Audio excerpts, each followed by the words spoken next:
అల్లూరి సీతారామరాజు జిల్లా హుకుంపేట మండలం గొప్పుగరువు పొర్లు గ్రామాల గిరిజనులు ఆందోళన చేపట్టారు. శనివారం మధ్యాహ్నం 1 గంట సమయంలో గ్రామాల సరిహద్దుల గుండా సిపిఎం పార్టీ ఆధ్వర్యంలో నిర్వహించిన ఈ కార్యక్రమంలో వైస్ ఎంపీపీ సుడిపల్లి కొండాలరావు పాల్గొని ఈ నిరసన కార్యక్రమాన్ని చేపట్టారు.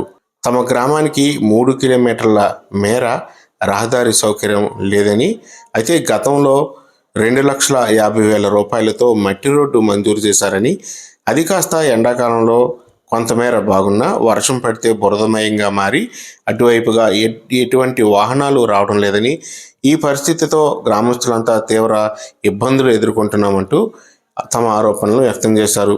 అధికారులు స్పందించి తమ గ్రామానికి సరైన రహదారి నిర్మించాలని వారంతా కోరుతున్నారు.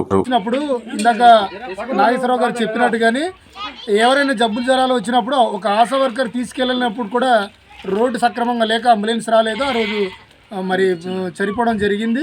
కాబట్టి ఈ గ్రామాలకి ఇక్కడ పీటీస్ గ్రామం కూడా కలిసి ఉంది. కాబట్టి ప్రధానమంత్రి జన్మన్ పథకంలో కూడా ఈ గ్రామానికి తార్ రోడ్డు ఇవ్వాల్సిన అవసరం కూడా ఉంది. అలాగే ఈ పలు సమస్యలు ఉన్నాయి. ప్రధానమైన సమస్య మాత్రం తార్ రోడ్డు కావాలని ప్రజలందరూ కూడా కోరుతున్నారు. తక్షణమే తార్ రోడ్డు కావాలని సిపిఎం పార్టీ ఆధ్వర్యంలో ప్రజలందరూ కూడా నివేదించడం జరిగింది.